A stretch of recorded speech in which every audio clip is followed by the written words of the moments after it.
Buenos días, bienvenidos a una nueva emisión de esta conferencia magistral del día de hoy, en donde la Escuela Judicial Electoral se congratula de tener con nosotros a un personaje todo un personaje para nuestro Tribunal Electoral del Poder Judicial de la Federación, pero no solamente, sino también para la comunidad jurídico-constitucional de nuestro país, que es nada menos que el doctor Salvador Nava Gomar.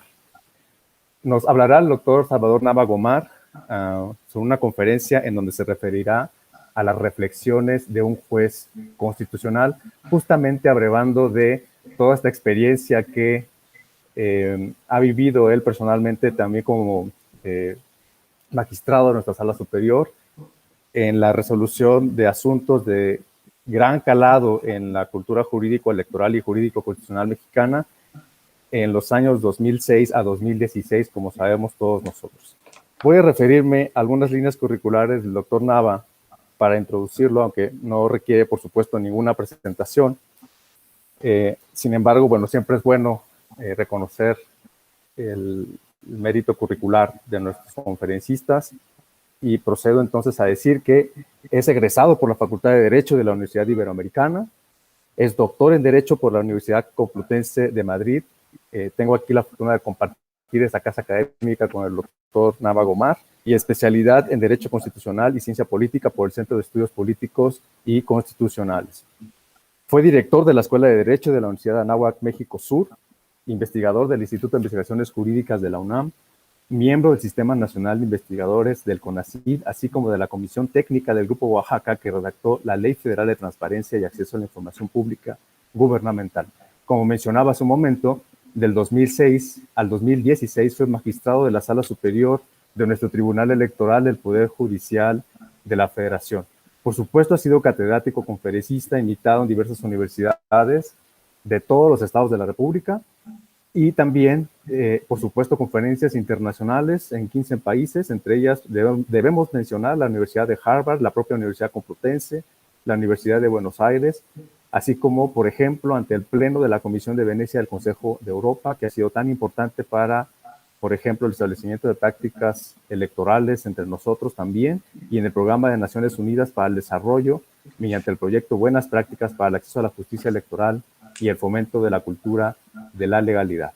Autor de diversos libros y publicaciones sobre, por supuesto, el derecho constitucional, derecho electoral, transparencia, acceso a la información, derecho parlamentario, y actualmente es socio del despacho DPTA, Derecho, Política, Transparencia y Anticorrupción. Para mí es un gran honor y un gran gusto presentar al doctor Salvador Nava. Por favor, tiene usted el uso de la palabra. Eres muy generoso, Alfonso. Muchísimas gracias por esta invitación. Y platicaba con mi esposa una crisis que estamos viviendo familiarmente porque vendimos nuestra casa y justo se atravesó el COVID. O sea, nos mudamos el último día de marzo, rentamos un departamento en lo que encontramos algo definitivo que no hemos dado con ello. Y le decía, ¿ya sientes que esta es tu casa o no? Y me decía, pues el hogar lo traemos puesto, o sea, es nada más sacarlo donde estemos.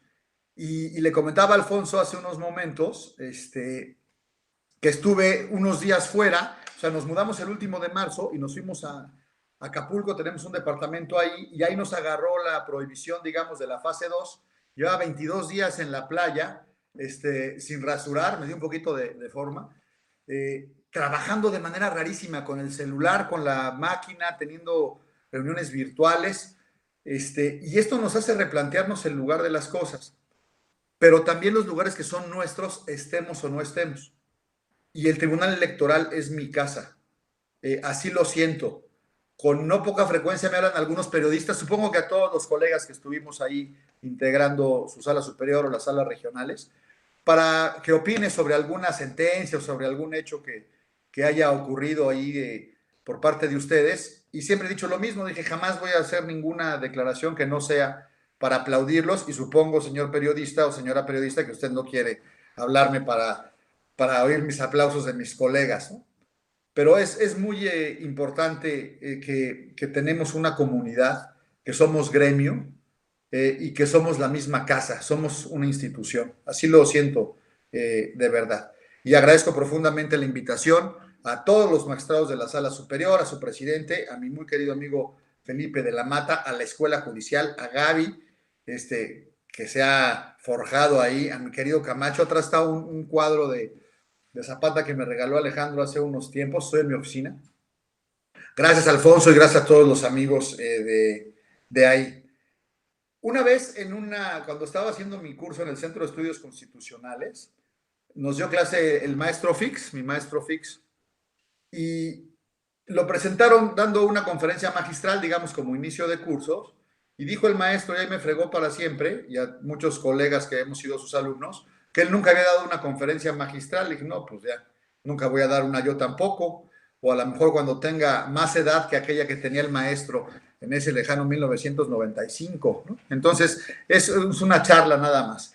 Y el tema es muy tramposo de mi parte, digamos, reflexiones de un juez constitucional, es decir, son algunas ideas que he tenido, y como fui juez constitucional, que es el más alto honor de mi biografía profesional, pues quiero compartir con ustedes, ¿no? Con la eficiencia que acostumbra la escuela judicial, mi muy querido amigo Manuel Fontanals, por una parte, y de parte de la oficina del magistrado de la Mata, Mónica Vallado, me traían en jaque que si ya tenía el tema y que si ya sabía, y entonces les dije, pues reflexiones de un juez constitucional, y ahí nos vamos, ¿no? Quiero compartir con ustedes varias ideas. La primera, o bueno, la más larga será sobre el formato de las sentencias, que me preocupa muchísimo, porque creo que no comunicamos el derecho, y esto es un problema prácticamente mundial, que se concentra más en los países latinos, y tiene que ver con la formación de nosotros los juristas y los abogados. Ya me meteré a ello. Algunas cosas que están en la propia coyuntura, y ahí me iré sobre la marcha. La primera es, evidentemente, no podemos dejar de lado que la humanidad vive en momentos de complejidad inédita, ¿no? O sea, el coronavirus nos tomó por sorpresa a todos, y ha modificado nuestras dinámicas personales, sociales, laborales e institucionales. O sea, lo que vimos en la Corte fue impresionante esta semana, aunque, debo decir, con la disculpa al presidente Saldívar, que eso el Tribunal Electoral lo hacía hace muchísimos años. Y no fuimos nosotros precursores, fueron los anteriores. Es decir, sentencias virtuales. No teníamos la facilidad que tenemos ahora tecnológicamente para estar aquí ahora. Y por cierto, me viene a la mente un fragmento de Octavio Paz, que me escribió mi hermano en una carta cuando yo vivía en Madrid, mi hermano Juan Carlos, que decía, Octavio Paz escribió que si sonríe cuando te está escribiendo y tú sonríes cuando leas lo que te escribió, estaremos sonriendo al mismo tiempo. Eso me parece precioso. Esto aplica un poquito para los que vean esta charla después, es decir, no en vivo, pero cambia la dinámica jurisdiccional de manera muy interesante. Es decir, la relación de los operadores jurídicos con el tiempo viene a cambiar por completo. Cada uno de los magistrados está en su casa, cada uno de los secretarios de estudio y cuenta, cada uno de los académicos que los ayudan, porque Alfonso es uno de ellos, que sí, muy académico, pero está en la vida práctica. Muchos lo sabemos, digamos, ¿no? Apoyando o juzgando o criticando, y eso me parece muy bien. Pero bueno, lo que quiero decir es que la realidad a la que regresaremos nunca será igual a la que dejamos hace unas semanas. La propia filosofía laboral, y esto habrá que ver cómo impacta en lo jurisdiccional, va a cambiar por el hecho de los costos. La gente está muy contenta haciendo home office, pero no se da cuenta que las empresas han trasladado los costos indirectos a sus casas. Es decir, está todo dar que ustedes me estén viendo en pijama. Me decía una amiga hace poquito que si ya estaba listo con shorts y la camisa nada más. Decía que no, porque estaba en mi oficina, pero está muy sabroso, y poderte parar a media jornada y echarte una quesadilla, jugar con tu hijo, acariciar al perro o echarte una pestaña de plano, está muy rico, pero hay algunas responsabilidades, gastos y relaciones laborales que van a cambiar por completo. Es decir, si alguien te tiene contratado y ya no va a gastar en ti los indirectos, ¿para qué te contrata, te da seguro y demás, si todo puede cargar por tu cuenta? Y hay un dato también.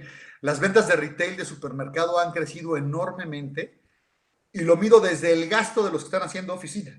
Es decir, en el gasto corriente compran más cosas porque están trabajando ahí. Entonces eso va a cambiar. El punto es pues que tenemos que ir a una justicia más abierta en el sentido de acceso a la jurisdicción y que se pueda acceder a los tribunales desde lejos. Están cerrados los plazos en otras materias, no en electoral, desde luego, y eso nos va a hacer pensar cómo atajar el derecho desde después. O sea, ¿por qué tendría que ir yo a un tribunal, a San Lázaro o a Pino Suárez, o incluso a la Sala Superior a meter una demanda, si todo lo están resolviendo de manera virtual y podemos acceder a ello desde el expediente y el acervo de donde brevan, digamos, los jueces para poder decidir?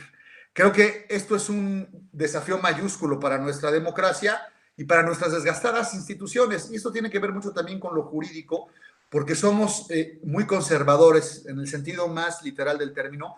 Conservamos nuestra manera de actuar y parece que los estudiantes quieren ser viejos pronto, ¿no? Se sueñan con unos muebles así medio afrancesados, con sus libros de porrúa atrás, con su pluma fuente y con hablar de manera barroca, porque creen que eso es un lenguaje más culto, importante y elegante, y creo que es un error. Ahora, vivimos también en un contexto de sensibilidad muy importante y quiero felicitar aquí las medidas que ha tomado el Poder Judicial y el propio tribunal. Esta compleja situación ha obligado, digamos, por supuesto al gobierno, a los tribunales, a los partidos políticos, a los actores políticos, a los empresarios y a la sociedad civil. Creo que el gran rezagado es el Poder Legislativo. Si el artículo que leímos hace unos días, antier me parece, de Tito Garza y de Pedro Salazar y demás, creo que estaba Isa Luna, mi amiga también ahí, sobre cómo está dormido el Poder Legislativo, es terrible y muy grave. Pero lo que estoy diciendo, a donde quiero ir con lo que estoy diciendo, es hacer un llamado, digamos, para salvaguardar el Estado de Derecho. No se nos puede ir en resguardo en casa. Tenemos que resguardar nuestro sistema democrático, que nos ha costado muchísimo tiempo y mucho esfuerzo construir y está en grave riesgo por razones que todos conocemos. Ahora, las reflexiones que quiero exponer con ustedes, pues son de un juez ya que está fuera del Poder Judicial y con la facilidad que me da ver a la distancia algunas cosas. Hace más de casi 3 años y medio que dejé el encargo y me incorporé al mundo de los abogados. Y es una subespecie también, pero compartimos algunas virtudes y algunos vicios que creo que es importante sacar adelante. Mi encargo como juez coincidió con el lanzamiento del gobierno abierto, ¿no? Esta iniciativa del presidente Obama, que ahora, y eso sucede con las nuevas generaciones, no sé si siempre, pero sí creo que hay unos años en el que se han sucedido las cosas tan deprisa que los jóvenes dan las cosas por hecho. O sea, ahora es normal hablar de gobierno abierto y ya, digamos, el roadshow que han hecho el magistrado de la Mata, el magistrado Reyes Rodríguez hablando de tribunal abierto por todo el país, parece que ya es algo común, pero esto es relativamente reciente o nuevo y es bien importante tenerlo en cuenta porque seguimos teniendo actores que interactúan en nuestro sistema democrático que no son tan abiertos. Y ahora el tema de las tecnologías de la información pues nos ayudan, digamos, a estar más cerca de todos los gobernados, de todos los ciudadanos, pero también activan los mecanismos de rendición de cuentas y no sé si la vocación de rendición de cuentas ha avanzado igual que la voluntad para abrirse al escrutinio de los servidores públicos y algunos tienen que incluir necesariamente por políticamente correcto el tema de gobierno abierto, de parlamento abierto, de tribunal abierto, pero no lo son en realidad y hay que estar ahí muy vivos, ¿no?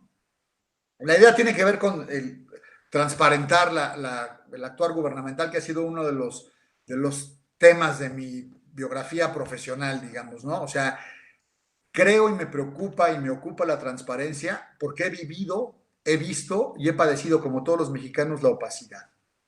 En medio de la crisis que estamos viviendo, el tema del flujo de información es ya una característica. Yo no soy médico y es completamente una aventura irresponsable e hipotética de mi parte, pero se me hacen absurdos los números que nos dan de contagiados. Es decir, creo que el gobierno tiene una estrategia para no comunicar el número, que puede estar respaldado en una causa de seguridad nacional, es decir, no lo critico, pero creo que lo que es evidente es que no tenemos la información oficial suficiente, que el gobierno no es tan abierto. E incluso podría decirlo, no estamos en condiciones de hacer un conteo preciso porque no tenemos las pruebas, porque la información va llegando, porque muchos están contaminados de manera asintomática, etcétera. Pero lo que sí es cierto es que la opacidad es incompatible con el modelo democrático. Esto es muy importante. La gente cada vez más quiere tomar participación en las decisiones democráticas y creo que estamos tergiversando también el carácter de la participación. Los de Constellation Brands, por ejemplo, me parece un absurdo brutal. Es decir, un acto administrativo que cumplía con los requisitos de ley sin hacer ninguna valoración ni sobre el agua ni sobre la corrupción de que acusan algunos a los grupos que estaban intentando bloquear o que bloquearon esto. Pero ¿cómo puedes poner tú a una consulta, a un mecanismo de democracia directa, una decisión administrativa o un trámite? Lo que estamos dándole al traste es a la seguridad jurídica, al principio de legalidad y al Estado de Derecho. Es así de grave, ¿no? Ahora, decía esto porque cuando estuve en el tribunal pugné con algunos de mis colegas por hacer un tribunal más abierto, porque la gente supiera del quehacer del tribunal, ¿no? Y lo que esto tenía, digamos, dos caminos, que también puede ser una verdad de perogrullo ahora, pero en su momento no lo era. Y era la manera en que se escriben las sentencias, en donde fracasé por completo, porque algunas se siguen escribiendo igual, ¿no? No en todas las ponencias, y no voy a hablar de nadie en particular en ningún caso, pero lo planteo como una problemática general del Poder Judicial, en tanto un órgano del Estado que emite derecho, resoluciones públicas, y que lo hace de una manera que no permiten entender al destinatario de la resolución que se está tomando. Esa es la preocupación. Se habla del lenguaje ciudadano. No sé si soy amigo de ese término o no, pero lo que sí es cierto es que soy enemigo del barroco, de los latinajos y del hecho de repetir tantas cosas en las sentencias, que me parece un desperdicio tanto de tiempo, de recursos, ¿no?, humanos y materiales, y esto aleja, digamos, al ciudadano del poder público. El hecho de tener una institución abierta y de ser transparentes tiene como principal cometido acercar al ciudadano que nos ve o que ve al aparato público como algo lejano y extraño. Es decir, son los destinatarios del derecho, no son peritos en derecho. Me gusta esa frase de Einstein que dice, si no se lo puedes explicar a un niño es que no lo comprendes del todo. Y nosotros si fraseamos algunas sentencias, pues pareciera que no las entendemos. Es un mal que yo padecí también muchísimo, es decir, no crean que vengo aquí a dármelas que siempre tuve la mente preclara y el lenguaje, como la inteligencia es lenguaje y el lenguaje es inteligencia, no crean que soy el listillo que siempre lo tuvo claro, no, me di cuenta de la torpeza que para mí es tratar de rebuscar algunas decisiones. Y el otro camino era, desde luego, la utilización de las nuevas tecnologías. Esto es una fiesta, digamos, ¿no? El que podamos estar yo hablándole a una máquina que esté viendo a algunos de ustedes, ¿no? Alfonso, a su niña que se asomó por ahí, y que ustedes lo puedan ver después y que podamos estar en presente y que después podamos interactuar con las redes. O sea, creo que lo tenemos que aprovechar de manera mucho más profunda, porque me parece que seguimos pensando el derecho igual, que lo seguimos escribiendo igual, que en ocasiones el ciudadano lo sigue reclamando igual y alguna autoridad se lo da o se lo dice de manera igual a como se hacía hace 200 años. Y eso no puede ser, me parece que es un fracaso de nuestra evolución. Y en la utilización de las nuevas tecnologías, bueno, desde luego está la transmisión en vivo de las sesiones públicas, que empezó por supuesto la Corte y luego el Tribunal, pero ahí también tengo unos asegúnes terribles, ¿no? Y les voy a hacer una confesión que espero que no salga de este círculo de YouTube. No puedes deliberar igual con una cámara enfrente. Sobre todo cuando se transmite en vivo y sobre todo cuando te están viendo millones de personas. Pienso, por ejemplo, el día en que calificamos jurisdiccionalmente la elección del presidente de la República, que fui ponente con otros dos colegas, con el magistrado Galván y mi querido amigo el magistrado Carrasco. Es decir, las discusiones no pueden ser iguales y siempre tenemos una cortesía entre los jueces. Hay que decirlo porque el margen de error es igual para todas las personas. Salvo que alguien sea extraordinariamente inteligente o extraordinariamente tonto, que es muy raro encontrar esas dos clases de inteligencia, todos tenemos más o menos el mismo margen de error. O sea, nos equivocamos el mismo número de veces. El chiste está en el impacto que tiene el error. Cuando eres una autoridad que decide cuestiones que afectan a 120 millones de personas, pues tu error tiene que estar mucho más cuidado. Pero si en mi generación del tribunal, en mi integración, resolvimos alrededor de 60,000 asuntos, pues el margen de error que hay sobre 60,000 es mayúsculo. No era poco frecuente en una discusión, en una sesión previa, que algún integrante le dijera a otro o a otra, oye, ¿no viste esta constancia en el expediente? Y con esa constancia, si das cuenta de esa constancia, cambia el sentido de la resolución. Y eso se tomaba, digamos, a la buena, a la mala, como quieran, normalmente pues es parte de la normalidad, perdón, la cacofonía y la redundancia. Pero cotidianamente es parte de la normalidad cuando se está revisando un expediente para resolver conforme a una norma a partir de unos hechos. Gracias. Pero eso en público, en la televisión, tú imagínate, oiga, magistrado o oiga, magistrada, me parece que usted no revisó las constancias de autos y aquí está una constancia que desdice todo lo que usted está haciendo. Híjole, cuidado. O algunas maneras de pensar siempre suponen alguna hipótesis cuando se plantean. Y decirlo frente a una televisión, pues desde luego te limita, porque no puedes, digamos, echar a andar ese proceso o esa dinámica intelectual, porque tiene también muchos márgenes de error normales en un proceso científico incluso, pero que cuando el ciudadano lo ve, pues tiene sus diferencias. Y eso lleva a veces al extremo, no hablaré de nadie en funciones ahora, y no hablaré en ninguna crítica, lo repito, del Tribunal Electoral, pero por ejemplo, yo recuerdo a algunos ministros de la Corte, que ya no son ministros, o ministras de la Corte, que leían una tarjeta, se echaban un discurso leído. Y entonces, bueno, pues eso, a transmitirlo para que la gente vea cómo se delibera, creo que no hace mayor diferencia. Ahora, la idea del tribunal abierto, pues va, me parece, en el sentido de tratar de eliminar lo más que se pueda las reuniones privadas.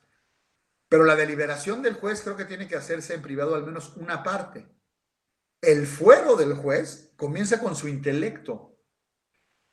Resolver en ocasiones es muy fácil porque la norma es muy clara. Y entonces, si tú puedes adecuar el hecho a lo que está previsto por la norma, el tipo de la norma, pues la consecuencia jurídica ya está previsto. Muchas veces están los rieles ahí. A veces la gente cree que el juez dice, a ver, A o B. No, yo voy a decir que es C nada más porque creo que es así. La verdad que no. Y son de llamar la atención los casos difíciles. Es decir, en términos de working, pero lo que yo llamo casos difíciles es cuando yo no sabía para dónde ir. Cuando el hecho no se adecua a la norma o la norma no es lo suficientemente clara o es un previsto inédito, es algo no previsto por la norma, es un caso inédito y no sabía. En varias ocasiones mandé a hacer proyectos encontrados con secretarios o secretarias, les decía, y no hablen entre ustedes porque no sabía por dónde. Si eso lo hiciera en público, hubiera parecido Cantinflas. Y varias veces en el proceso de deliberación interno, me fui para allá y me regresé para acá. Y eso es la parte más solitaria del juez y tiene que hacerse en solitario. Y me parece que eso es lo más respetable de la labor jurisdiccional y lo más difícil. Lo más difícil. Ahora, hice algunas otras cosas para tratar de comunicar que ahora se han rebasado con mucho. Empecé a hacer síntesis de mis sentencias. Traté de cambiar el formato. En la primera sesión mandé mi proyecto sin antecedentes, sin vistos. Un colega, digamos, muy ortodoxo jurisdiccionalmente, no voy a decir quién porque sería echar de cabeza a mi colega Pedro Penagos, ¿no? Me dijo muy cuate, se acercó y me dijo, Chava, no le pusiste los antecedentes a tu proyecto, así como diciendo, se te fue, ¿a qué güey es este? Le dije, no, no, ya lo sé. Me parece que es un absurdo, porque si somos un tribunal constitucional que está revisando en última instancia nada más la constitucionalidad de alguno de los hechos de una cadena larguísima, que en ocasiones empezó en un partido local, que se fue al instituto electoral local, que se fue al tribunal local, a una sala regional, y yo estoy revisando después, ¿para qué platicar toda esa cadena en una sentencia que en ocasiones se lleva 100 páginas y no he resuelto nada? Y además lo hacemos con el intríngulis que nos gusta a los abogados en barroco churrigueresco, salpicado de latín y notas al pie, y no hay nada de derechos. En ese momento el juez no ha dicho nada. Y me dijeron, no, pues votamos primero el formato, no te lo aceptamos. Dije, no sean así, voy a presentar 3, me votan 3 veces, que para mí es jurisprudencia, y se acabó el tema. Y me invitó a comer el presidente de la Corte, es una comida muy grata, Juan Silva Mesa, y me dijo, tienes razón en no querer meter todo, pero te voy a decir cuál es la razón por la que me parece necesario que tenemos que hacerlo. Fue un gran detalle del presidente. Le dije, ¿cuál, Juan? Me dio la enorme deferencia de hablarle de tú. Me dijo, la gente no nos cree. Y si no ponemos toda la cadena impugnativa en el cuerpo de la sentencia, el justiciable cree que no lo tomamos en cuenta para resolver. Es un tema de cultura de la comunicación muy importante. Aún así, creo que la única manera de dar el paso es quitarlo un día y explicarle al ciudadano. Ponerlo todo en un anexo, desde luego, tenerlo en un expediente judicial. Hacer algún acuerdito, decir, ya revisé esta resolución del órgano de justicia partidista, del Instituto Electoral Local, del Tribunal, de la Sala Regional, y solo voy a revisar esto. Hay unas sentencias formidables de poquitas páginas, ¿no? En muchos órganos de otros países. ¿Por qué no hacerlo? Bueno, y como no pude, entonces empecé a hacer síntesis. Y yo les decía a mis secretarios, la síntesis no puede tener más de una página. En casos extremos les daba hasta 3. Y empecé a hacer diagramas de flujo, pero no era una infografía que ahí derivaron, o bueno, algunos colegas las hacen, que son muy útiles, muy útiles. Pero mi idea del diagrama de flujo era un mapa visual. Porque si tú lees una sentencia, estoy resumiendo una hipotética, vienen 6 agravios, porque además el abogado, como tiene la misma costumbre o el mismo vicio, te arroja un escopetazo con todos los artículos que se puedan violar, así son los amparos. Y por eso, un paréntesis, y por eso muchos secretarios de juzgados de amparo lo que hacen es ver primero cómo desechan. Es decir, el abogado mete más para ver por dónde le pega. Y el secretario ve primero por dónde tira para no entrar. Pues estamos dejando ahí el derecho y la justicia de lado, ¿eh? Pero bueno, cierro el paréntesis. Me regreso. Viene una demanda con 6 agravios. El tercero o el cuarto viene sobre una cuestión de constitucionalidad que, de ser verdadero, de tener razón, digamos, el impugnante tiraría toda la cadena impugnativa. Bueno, pues primero hay que estudiar, por razón de orden jurídico o de importancia, ese agravio. Lo estudias y lo resuelves. Explicar eso después de todos los hechos, es decir, poder plasmar la metodología de cómo se llega a estudiar la cuestión de fondo y que da al traste toda una cadena impugnativa que la gente la ve como otra cosa, no como una cuestión técnica jurídica, es muy compleja. Es muy compleja. Si la tienes en un diagrama de flujo, pones, hubo estos agravios, al tercero le pones una flechita, cuestión de constitucionalidad. Tiene razón, no lo dejaron admitir pruebas, todo el procedimiento está viciado, va para atrás, se entiende. Dar con esta conclusión para alguien que no es abogado en 150 páginas es como japonés, porque además decimos que no le permitieron ofrecer pruebas con términos jurídicos que la gente no entiende. Es un lenguaje arcano. Entonces, hacíamos esta síntesis y un diagrama de flujo. Un secretario dijo, a este magistrado le gusta todo en cuadritos. Le dije, no, pues este güey no me entendió. Es de los pocos que se cambiaron de ponencia. Le dije, no me entendió, no me entendió. Lo que quiero es hacerlo sencillo, ¿no? Y empezamos a usar redes sociales. Tuvimos una reunión con el entonces encargado de comunicación social en donde yo propuse que el tribunal tenía que tener Twitter. Ustedes se reirían, todos los integrantes de la sala se reirían ahorita.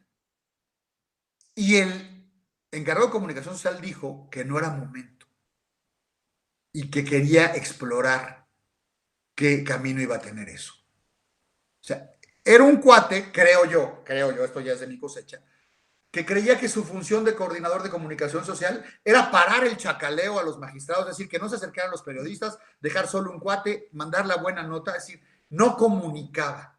Nuestros aparatos de comunicación social no comunicaban, pero es un problema generacional, no de este señor. Y entonces abrió una cuenta de Twitter y luego la magistrada Lanis, que la verdad también siempre estuvo muy en esa línea. Y empecé a subir los diagramas y los flujogramas. Y empecé a subir a la página de internet. Esa fue una lucha importante, subir nuestras sentencias a la página. Eso ya es común también, eso no era. No lo hacía la corte. Además, con la gran dificultad que nosotros teníamos la sentencia y el engrose el mismo día, ¿eh? Nosotros después de las sesiones nos íbamos a firmar. A veces firmábamos en el antepleno y a veces por tiempo, porque faltaban algunos engroses en nuestras oficinas. Supongo que lo siguen haciendo así sus señorías, ¿no? Las magistradas y los magistrados de la sala superior. Y luego a subir. Y yo le pedí a mis secretarios, al principio no agarraron la onda, creo, o la fuimos agarrando juntos. O sea, hacían el proyecto y luego, ya que se decidía, hacían el diagrama de la síntesis, el diagrama de flujo y la síntesis. Ah, y el índice también les pedí. Ahorita voy a eso. Yo les decía, no, es al revés. O sea, el diagrama se hace primero que la sentencia. Tienes que tener tu esquema mental de cómo vas a resolver. Si el caso es muy difícil, a lo mejor haces dos. Porque cuando estás resolviendo un caso de derecho, no sé si es mi corte académico, o sea, mi deformación intelectual académica, pero es una especie de investigación. O sea, lanzas una hipótesis, te vas metiendo y si compruebas, por ahí te vas. Pero ¿cuántas veces no hemos lanzado una hipótesis los académicos, ahí Alfonso que me corrija, y te das cuenta que no, y entonces pues te regresas y vas para otra cosa? Todos hemos tenido ideas geniales, yo he tenido ideas brillantes, se los juro. Y luego me doy cuenta que se le había ocurrido a otra persona 30 años antes, y es muy vergonzoso y da risa, pero eso es común, es propio de un ejercicio intelectual, porque no podemos saber y tener toda la información. Puede ocurrir lo mismo con los ejercicios jurisdiccionales. Y la otra parte que incluí en las sentencias era un índice. Porque como tenemos todo este problema de redactar muchísimo primero los precedentes, luego que no se entiende, bueno, pues que el ciudadano sepa en dónde está la parte que le interesa, ¿no? Y ahí fuimos aumentando, hicimos microblogs, de veras, y parecía yo testigo de Jehová. Así me dijo un amigo que trabajó en el entonces IFE y luego en el IFAI, Ricardo Becerra. Me dice, ya te caché, doctor, tú, lo digo con mucho respeto para los testigos de Jehová, pero para estos que hacen, digamos, tarea de evangelización, no sé si sea correcto el término para ellos, o que promueven su fe en las casas, que tocan el timbre, dicen quién, y se echa un rollo de, venimos aquí, no sé qué, y se van a la casa de al lado y tocan el timbre, y quién, venimos aquí, no sé qué, se dicen lo mismo. Y se está recorriendo el país con las mismas ideas. Le dije, es que es lo que hay que hacer. Esta charla la he tenido muchísimas veces y me desespera porque pues creo que no hay mucha gente que comparta la idea, aunque cada vez más. Y bueno, pues nos fuimos ahí metiendo, esa fue nuestra aproximación a la justicia abierta. Y cuando México fue sede del Congreso Mundial de Gobierno Abierto, nos inscribimos como institución, fui a dar una ponencia con todo esto que les platico, y ¿qué creen? Fuimos el único tribunal del mundo. Eso me impresionó muchísimo. Porque todo lo que les estoy diciendo, no sé si sea correcto porque rompe con la ortodoxia judicial. La ortodoxia judicial entendida como protección al ámbito de privacidad para que el juez resuelva en su fuero interno. Cuando tiene que decir es fundado o infundado. O sea, esta es una relación muy tensa y muy compleja que no tiene solución. Ahora, dada nuestra historia, a mí me parece que es mejor abrir que no abrir. Había también la idea, esa no era mía, de subir los proyectos a la página del tribunal. Se fue ya el magistrado Galván. Decía, bueno, pues vamos subiendo todo, pero sería un caos. Si ustedes saben cómo es la dificultad de juzgar política, ¿no? O sea, no hay nada más subjetivo en el mundo que la política, salvo el amor, pero no es tan grata esta charla hoy, ¿no? Hablaremos de la materia del tribunal. La presión que tenemos, es decir, la insistencia que tenemos para modificar un asunto, porque el tribunal es muy poroso, pero tiene razón de ser. Tiene 7 magistrados con al menos 11 secretarios de estudio y cuenta, es decir, 77, 84 personas que tienen conocimiento de alguna postura, de cómo viene un proyecto o de cómo viene un voto. Es normal que se filtre, me parece algo humano, pero imagínense ustedes, si así hay lata, alegatos, llamadas de última hora y demás, frente a algo que se va a resolver, imagínense si el proyecto estuviera, si fuera público desde el principio, ¿no? Me parece que sería muy complicado. Y también subí mi agenda a internet, fui el primero en hacerlo. Y no les gustó a algunos compañeros, pero se tuvieron que sumar porque era políticamente correcto. ¿Cuál era el objetivo? Principalmente para las partes en juicio. Y es que supiera que si me venía a ver el abogado de uno, pues tenía derecho que se pusiera las pilas y que viniera. Y siempre, creo que así fue, siempre recibía a todos, o al menos eso era la instrucción, y lo más que podía de manera personal.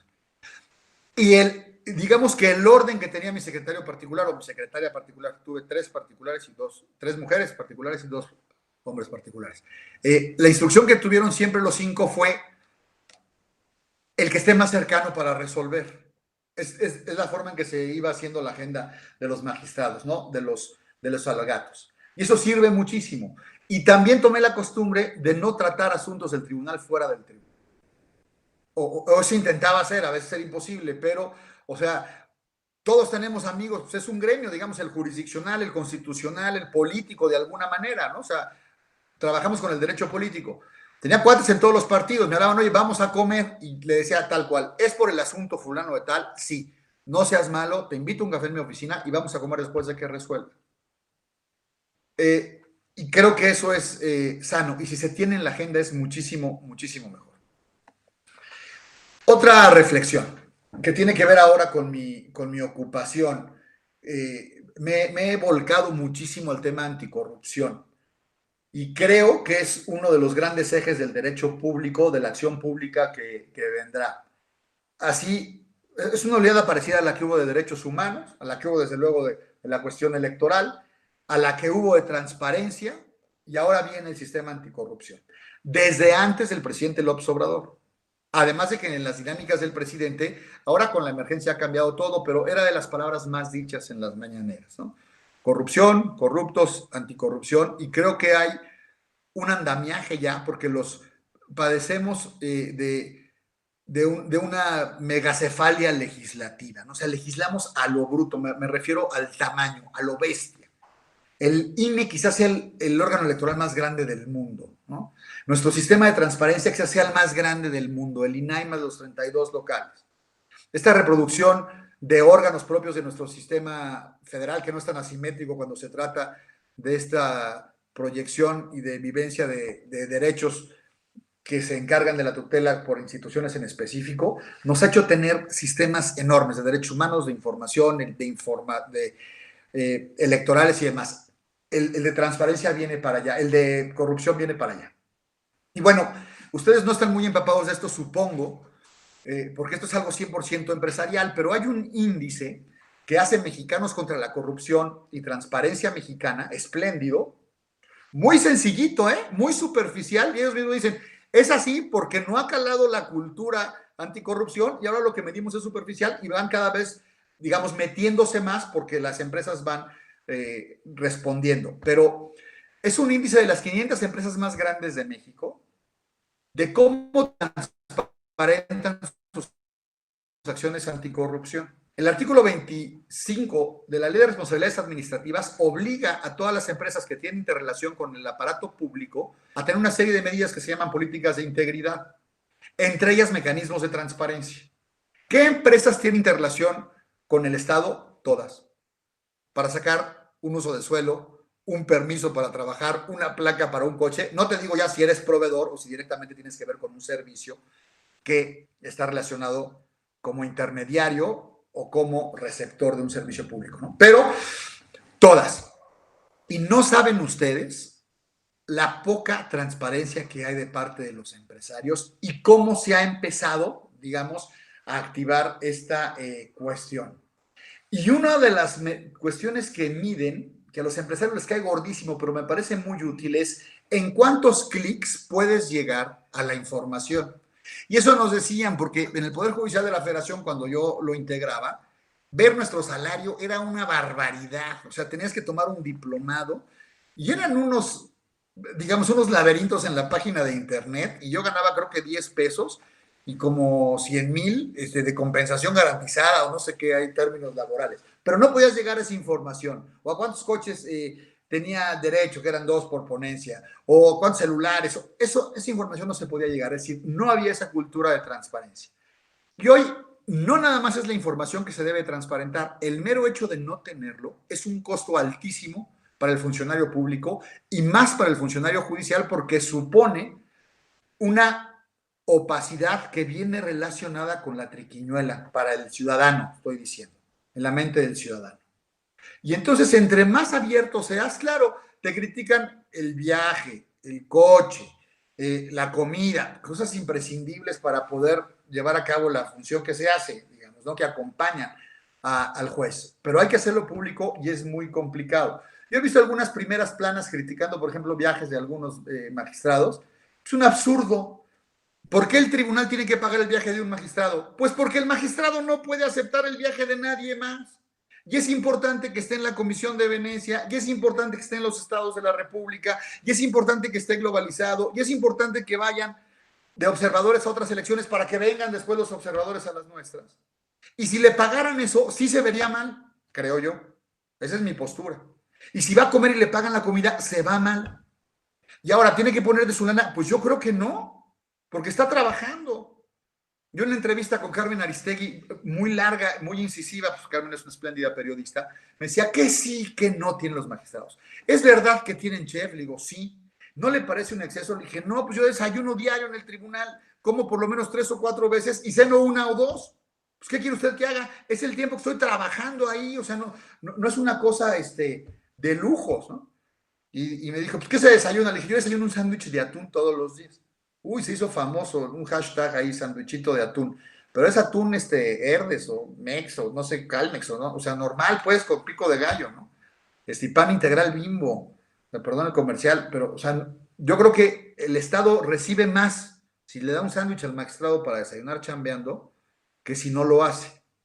Transparentar eso tiene el costo de la crítica ciega y sorda que no ve las funciones. Pero el tribunal es un violador perenne de los horarios constitucionalmente validados para la jornada laboral. Nadie en ese tribunal trabaja 8 horas, todos trabajamos muchísimo más.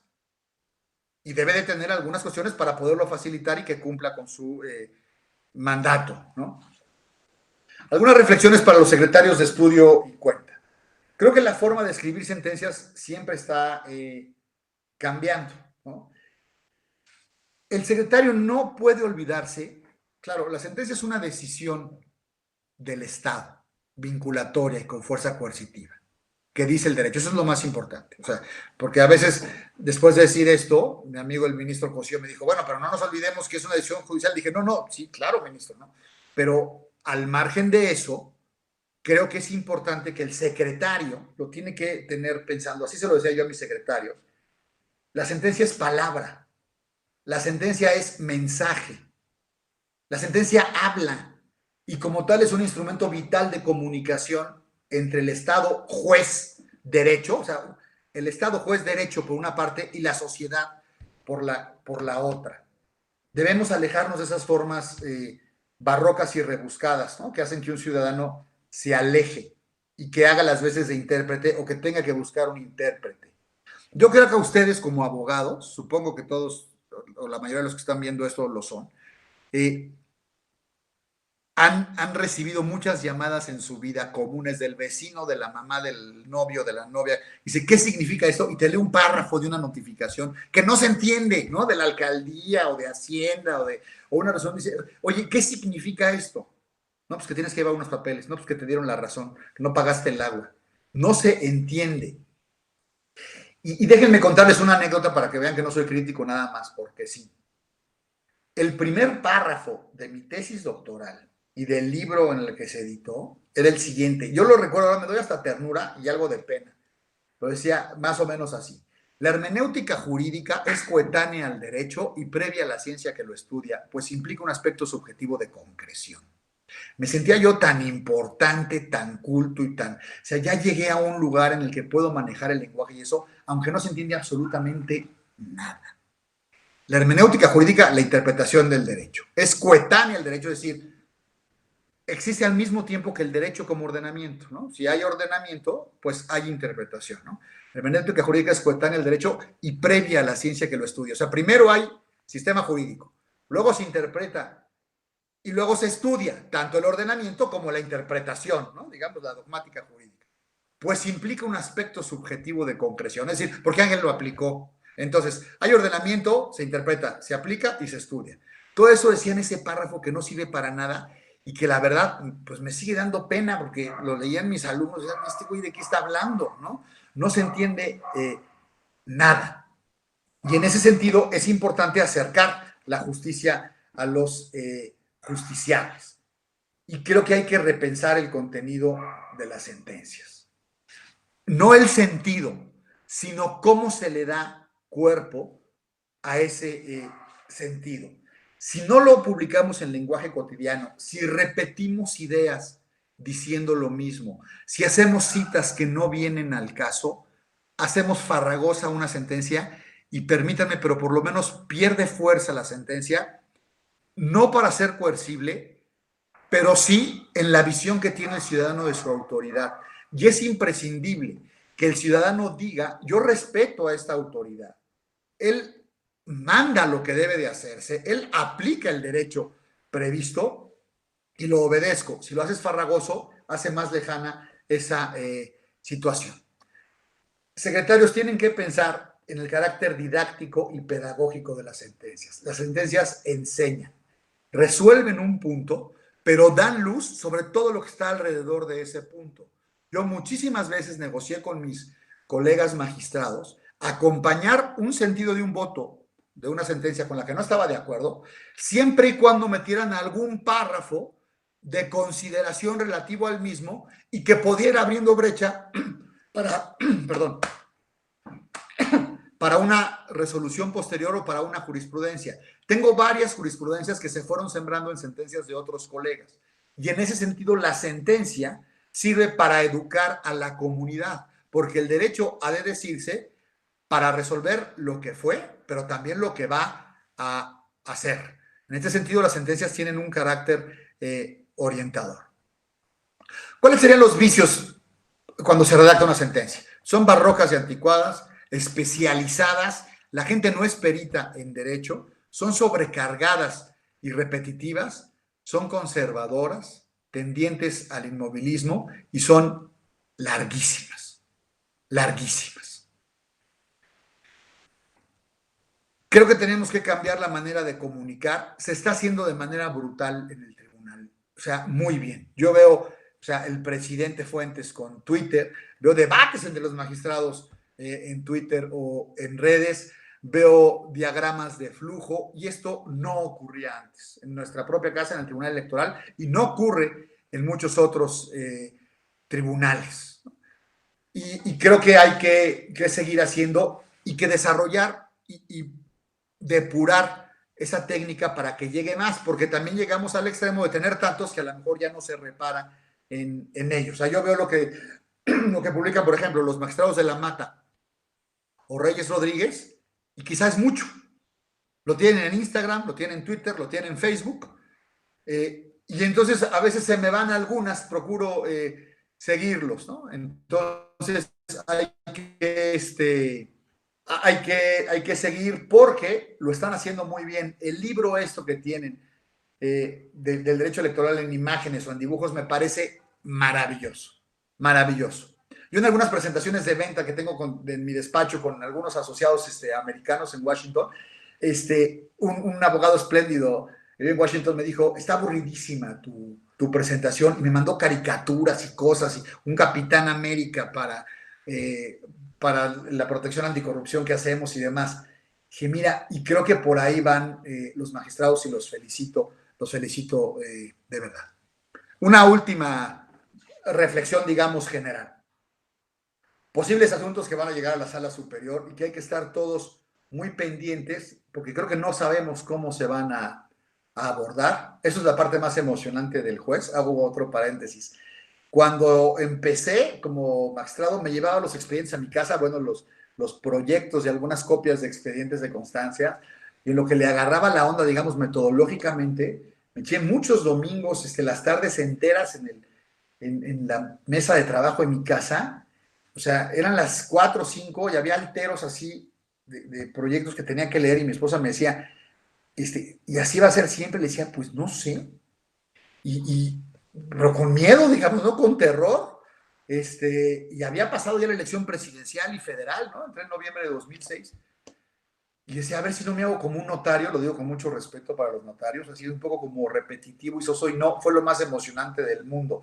Digamos, es la parte más padre de los jueces, que no saben lo que viene y cómo lo van a atacar. Cierro el paréntesis. Bueno, bien, la designación de los consejeros electorales, que no me parece difícil atisbar que se va a impugnar. Uno, por si se nombran, por si no se nombran, y cómo se va a resolver ahora con la emergencia cruzada, ¿no? Ya ha funcionado el INE con menos consejeros de los que tiene, pero yo siempre he sostenido que la regulación del INE es pésima. Me refiero a su regulación orgánica, es decir, los consejeros integran comisiones y comités por norma que los tienen sobrecargados de trabajo, y muchas veces cuando llegan al Consejo General están rebasados y no pudieron revisar todo. Esa es mi impresión, por la propia normativa interna. Entonces, ahora, para cumplir con sus funciones, porque todos son muy responsables, para cumplir con sus obligaciones y suplir a los 4 que salieron, pues creo que van a estar en problemas y a una marcha pesadísima. Y aunque se pospusieron las elecciones, lo cual me parece muy sensato, pues se va a complicar, porque se va a juntar con el proceso 2021, o lo vamos a cambiar o no, pero ahí ya enfrentamos el problema de, pues, qué pasa si quedan en su cargo más del previsto, ¿no? Los representantes populares. Eso está complicado y va a llegar. Hubo en el 2012 que se nombró a consejeros ya empezando el proceso electoral, ¿no? Entre ellos a don Sergio García Ramírez, al propio presidente Córdoba y a María Marván. Entonces es posible que eso suceda. Y repito, creo que la sala superior va a tener varias cosas. Ya hubo resoluciones de la sala ordenando a la Cámara de Diputados, yo integraba la sala en ese tiempo, que nombrara a los consejeros. Y curiosamente el impugnante fue Jaime Cárdenas, que es un jurista brillante, muy de Morena. A ver qué haría Jaime, porque él decía, con mucha inteligencia planteó, era diputado federal en ese tiempo, que la mesa directiva y la Junta de Coordinación Política violaban su derecho político electoral de ser votado en la vertiente de ejercicio del cargo, de no poder cumplir con sus obligaciones porque no sometían al Pleno el nombramiento de las personas para que integraran el Consejo General. Y le dimos la razón y se ofendieron los diputados brutalmente. Unos nos querían hacer juicio político, creo que tienen la piel delgada. Y ahí nos ayudaron varios legisladores de todos los partidos para decir, bueno, a ver, la verdad es que tienen razón, pero ellos sentían mancillada su soberanía, ¿no? Y creo que puede pasar algo similar, con la dificultad de que pues hay un partido, el partido del gobierno, que tiene la gran mayoría para hacerlo.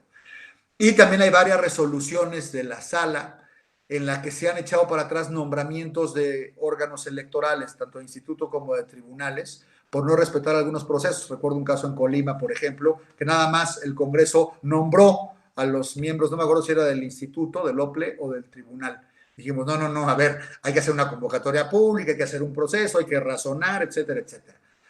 Entonces, quizá algo parecido puede venir. Lo que seguramente les vendrá también por resultado de la pandemia son juicios o problemas por el presupuesto de autoridades locales, porque digamos que la suficiencia presupuestaria es condición sine qua non para que puedan ejercer. También ha habido muchos juicios desde mi integración alrededor, no sé si del anterior también, de la primera de la sala, pero eso va a venir. ¿Y cuál va a ser el criterio para determinar que el Estado administrativo y el Estado legislativo tienen que tomar una decisión para proveer de presupuesto a los órganos jurisdiccionales de cara a toda esta pandemia? Va a ser complicado y creo que viene. Viene el registro de nuevos partidos políticos y supongo que también van a venir, y no sé si va a haber algunas consideraciones especiales por las circunstancias en que vivimos, ¿no? Entro a la mejor parte de la plática, que siempre es la última, ¿no? Ya para acabar. Concluyo. Las sentencias claras son un derecho. Eso es así como lo veo. Y creo que tienen que satisfacer ese derecho todos los jueces. Se tienen que evitar malas prácticas. Transcripción de preceptos legales, de tesis y jurisprudencia de Corte Interamericana. Parece que una sentencia viene trunca si no cita 25 párrafos de Yatama o del caso Castañeda o la que ustedes quieran. No es necesario, hay que citarlo cuando refuerce el contenido del sentido. Si no, no. Hay una jurisprudencia espléndida del ministro Mariano Azuela que decía que si alguien cita una obra, se hace cargo de toda la ideología de esa obra y no nada más del párrafo que está citando. Creo que viene a cuento también con las jurisprudencias de la Corte Interamericana. Ojo, creo que es importante hacerlo y tratar de evitar las citas salvo cuando sean necesarias. Y yo también le quitaría constancias del expediente. Hay quienes acostumbran citar la demanda en la sentencia. Y son documentos jurídicos distintos, colegas, perdónenme que se los diga, pues una cosa es la demanda, otra la sentencia no tiene por qué traer la demanda. Creo que sí hay que utilizar One Page, y ahora que me he acercado al mundo empresarial, que son mucho más prácticos que nosotros, déjenme decirlo, pero trabajan mucho menos, eso hago otro paréntesis. Cualquiera que haya trabajado en el servicio público, que haya sido criticado porque somos burócratas, etcétera, etcétera, podemos resolver cualquier problema privado, me refiero a en similitudes, circunstancias, trabajamos muchísimo más, sabemos manejar muchísimo mejor la presión, el estrés y tenemos capacidad de síntesis, de abstracción, de juicio, de raciocinio en urgencia y con mucho más, y no estamos mejor entrenados, digamos. Pero bueno, cierro el paréntesis. Hay que utilizar los one page, los flujogramas o lo que ustedes quieran para comunicar lo que se hace. Repensar y reflexionar el formato de las nuevas sentencias. Solo les digo, ¿cuántas páginas debe tener una sentencia? Digamos una pregunta que no se hacen los secretarios o se hacían antes para llenarlos de muchos. Las sentencias de la Corte de Estados Unidos tienen un promedio de 6,000 palabras. 6,000 palabras. Eso no puede decir que esa debe ser la medida, ¿no? Si tomamos en cuenta que una página tiene alrededor de 250 palabras, es decir, el promedio de su sentencia sería de 24, pero no es el punto. El punto es que las nuestras sí podemos afirmar que son muy largas, pero hay que bajarlas. Recuerden su reto del juez como un educador del derecho y que el tribunal pueda adquirir con el coronavirus estas prácticas de abrirse más aún recibiendo por vía remota y resolviendo juicios. Hay varios magistrados que han subido audiencias virtuales, que me parece espléndido.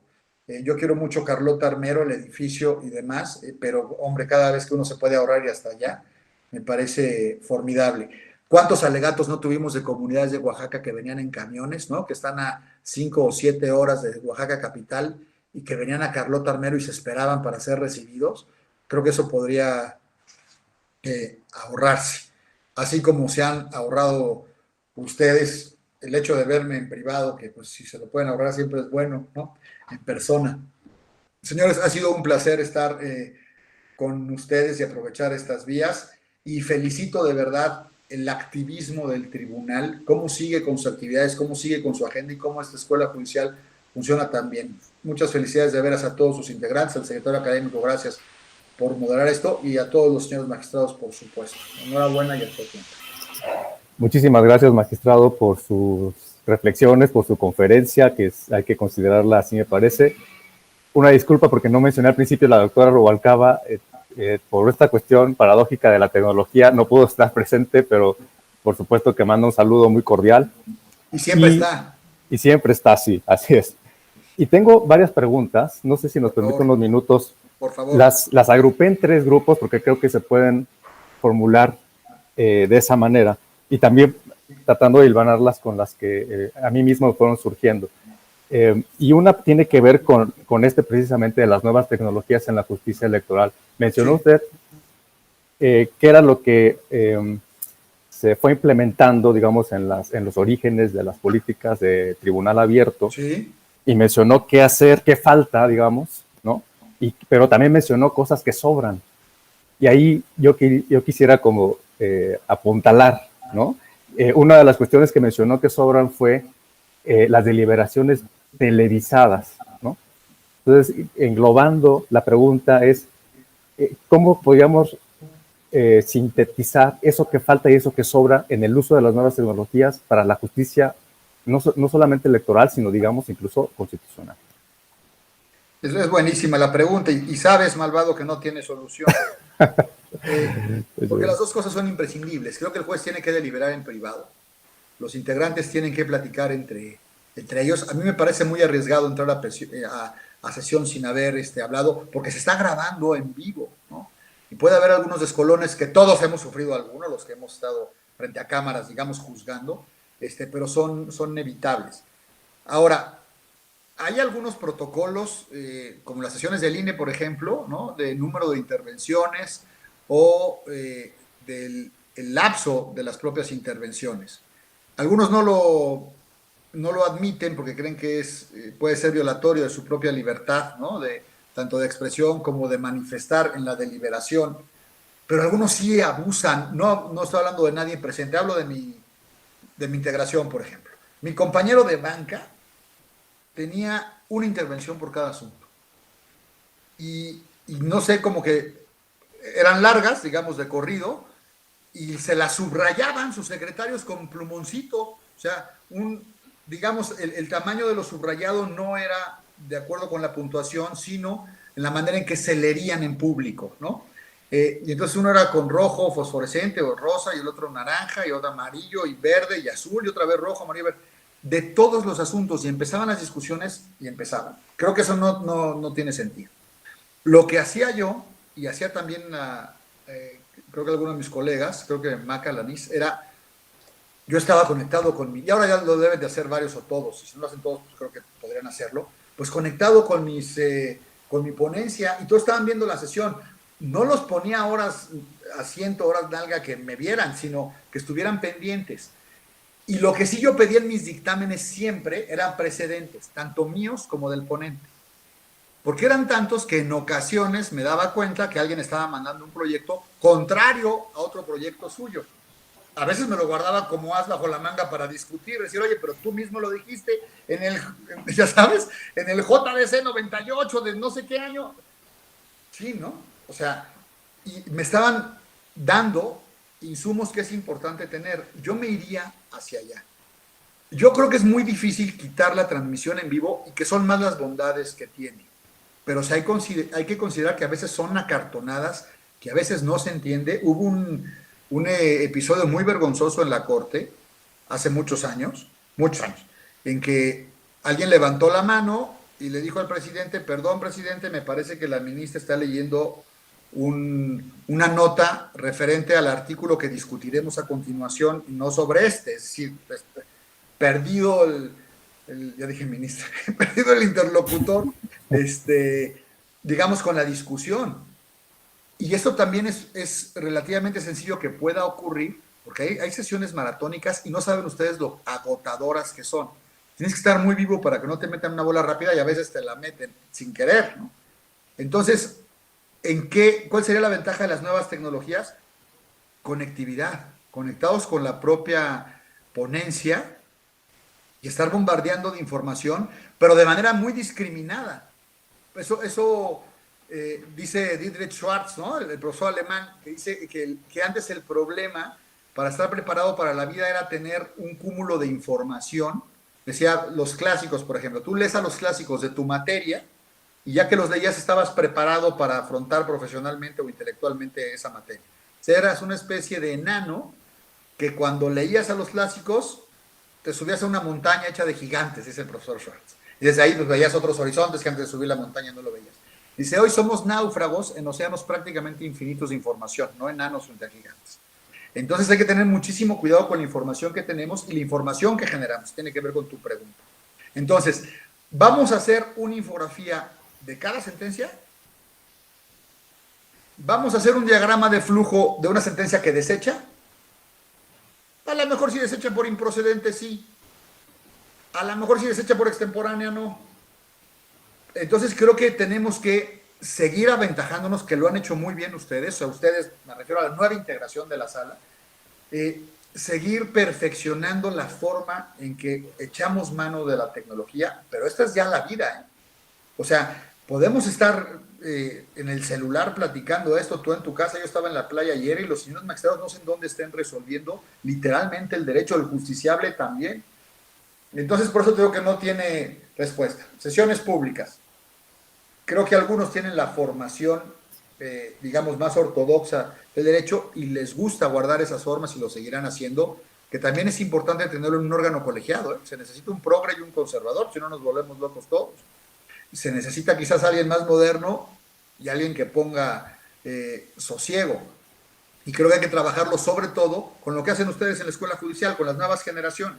Yo espero que en 20 años que podamos platicar, Alfonso, las sesiones del nuevo tribunal pues sean más ágiles, las intervenciones públicas sean definidas.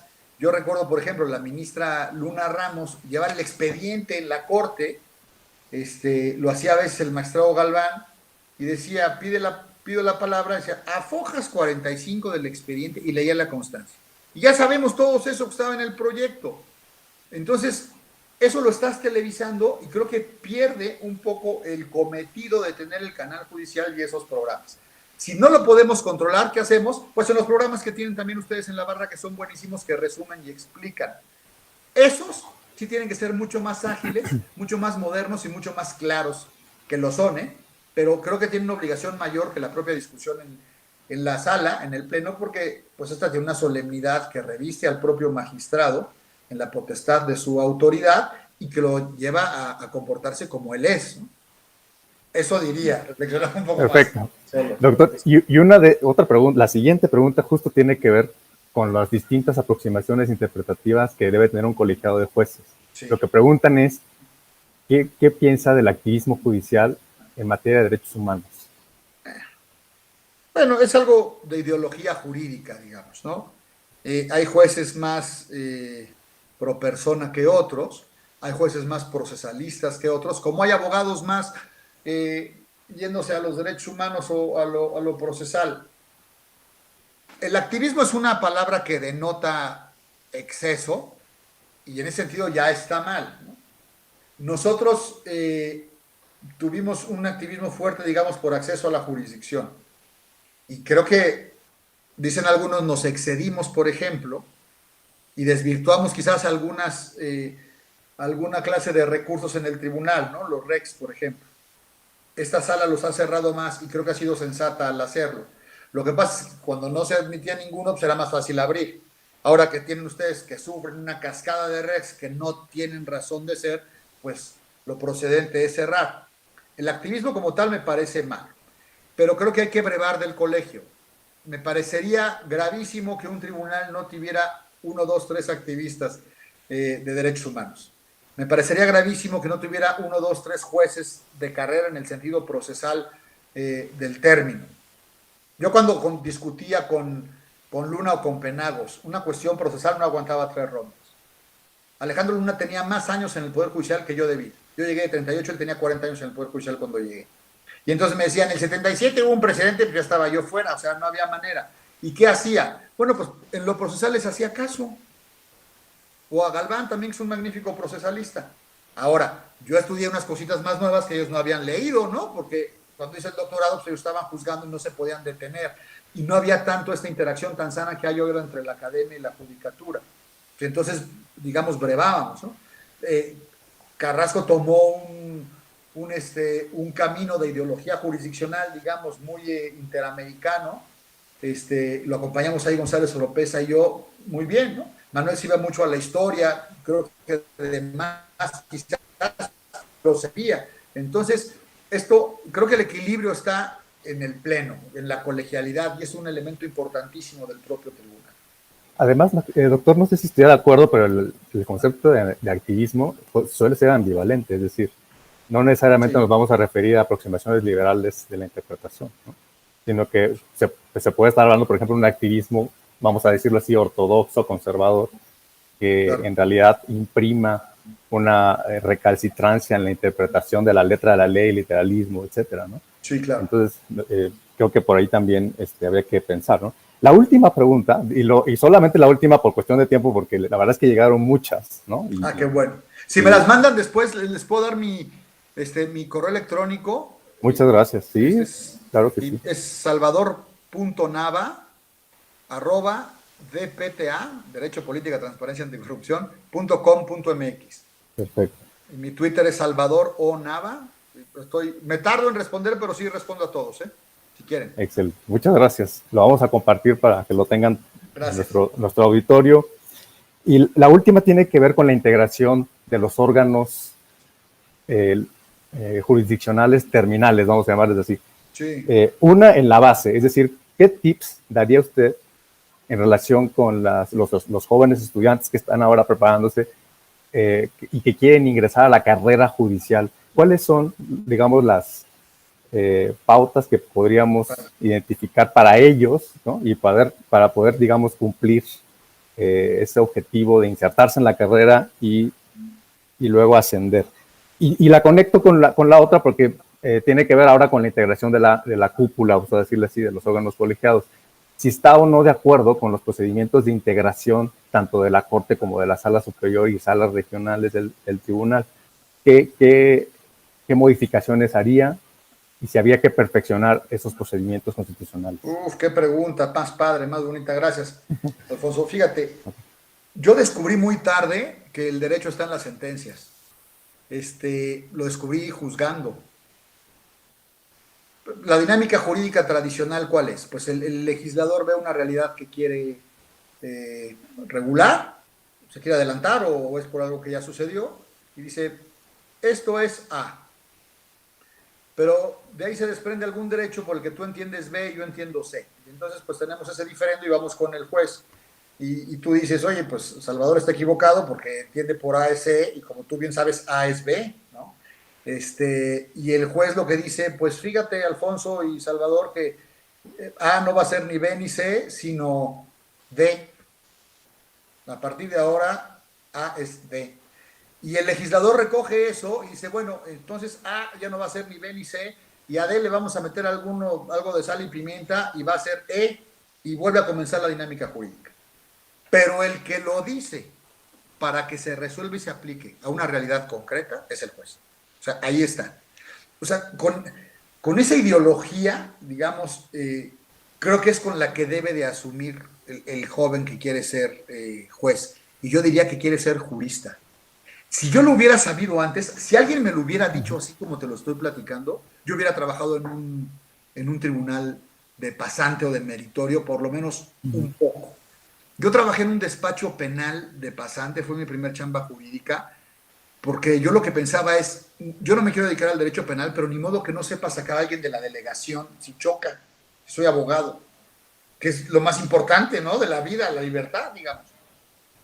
Y creo que el juez no puede, el abogado no puede ser abogado si no tiene la lógica jurisdiccional en la cabeza. Entonces, lo primero que diría es, en la docencia nos tenemos que aproximar más a las sentencias de todo el derecho, ¿no? Y creo que tiene que repensar la manera en que damos los derechos procesales.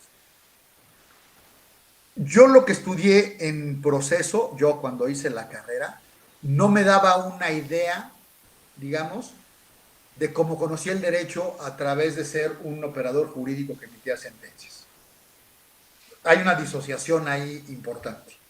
Entonces, creo que hay que meterse por ahí, ¿no? Aprender el derecho desde la judicatura. Creo, no alcanza, digamos, el aparato del Poder Judicial, ni local ni federal, para que todos sean meritorios, todos los estudiantes de derecho, que nos reproducimos con mucha facilidad. Entonces, eso sería una primera recomendación para los docentes. Y para los discentes, pues bueno, pues empaparse más de las resoluciones. Y esto ayudaría también lo de las sentencias más claras. Me gusta la carrera judicial, pero no del todo. Creo que los propios magistrados están de repente limitados. Se les da un secretario y no pueden contratar a otro que no hayan pasado el concurso y demás. Da seguridad en el empleo, garantiza un estándar de conocimiento y de desempeño del secretario de su cuenta, pero no todos deberían de ser de carrera. Creo que eso es bien importante mezclarlo, ¿no? La siguiente es disociar, digamos, la praxis de la dogmática. O sea, el práctico que te dice que no es una rata de biblioteca, pues es un coyote, ¿no?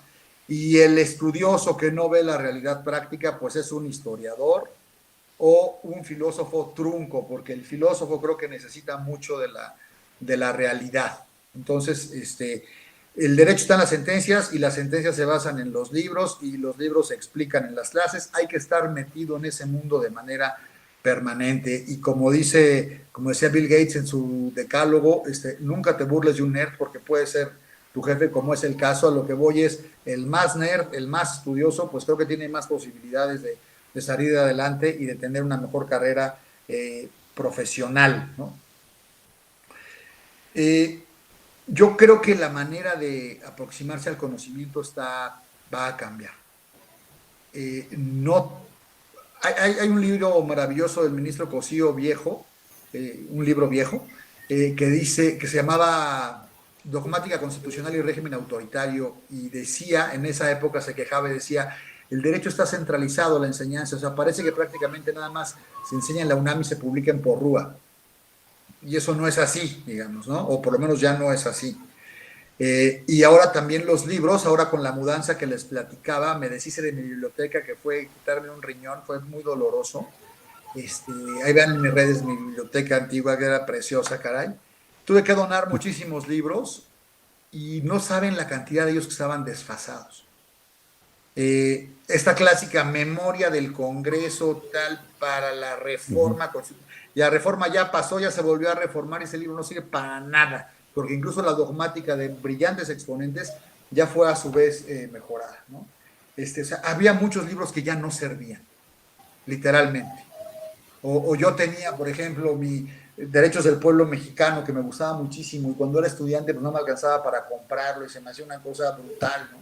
Y me regalaron una, y fue uno de los mejores regalos que he recibido en mi vida. Y luego me la mandaban ya cada edición al final, ¿no? No sabes, tuve que regalar varios, pues están desfasados. O sea, lo tienes que ver online, por las reformas y demás. O sea, te quedas, guardo mi primera constitución de mi clase de civismo de secundaria, ¿no? Con mucho orgullo, pero es otra constitución, eso es otra cosa. Y entonces el consejo para los jóvenes es, perdón el rollo, pues hay que aproximarnos al conocimiento usando las tecnologías, pero discriminar muy bien, saber a quién seguimos, a quién leemos. Yo dejé un trabajo sobre el Tribunal Constitucional hace 15 años, hace 15, 17 años, y un chavo se voló algo de internet y me trajo el Tribunal Constitucional de Bolivia, sin menosprecio para los amigos bolivianos, ¿no? Le dije, pero ¿por qué no te trajiste el alemán? Ya que está haciendo copy-paste, o sea, ¿por qué el Bolivia? Y me dijo, pues fue el primero que salió.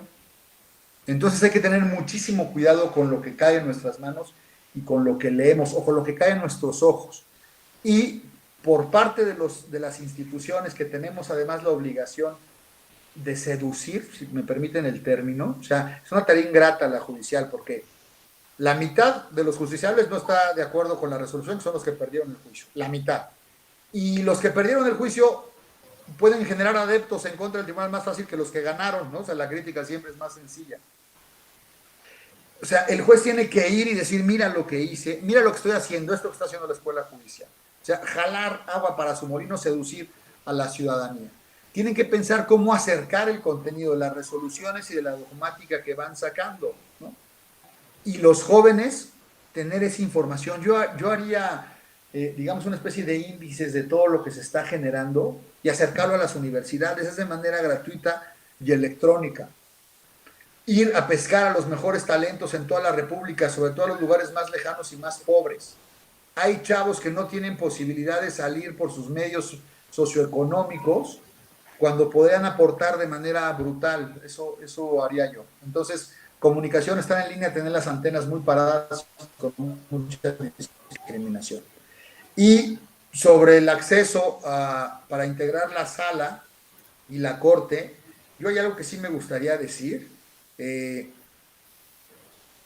que el Tribunal Electoral debe de ser un órgano terminal también en la carrera de los jueces que lo integran, con algunas variables para el retiro. Yo creo que si eres magistrado de la Sala Superior no debes ser ministro de la Corte. Porque todos los que hemos estado en la Sala Superior, pues queremos ser ministros de la Corte. es algo natural, es algo de vocación, es la misma vocación, pero pues llegaron, ¿no?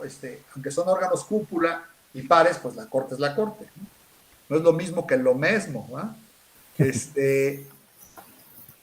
Pero sí está el canto de las sirenas ahí. O sea, los partidos te dicen, hombre, usted sería un gran ministro, ya te ves. O sea, creo que es un incentivo que no hay que tener.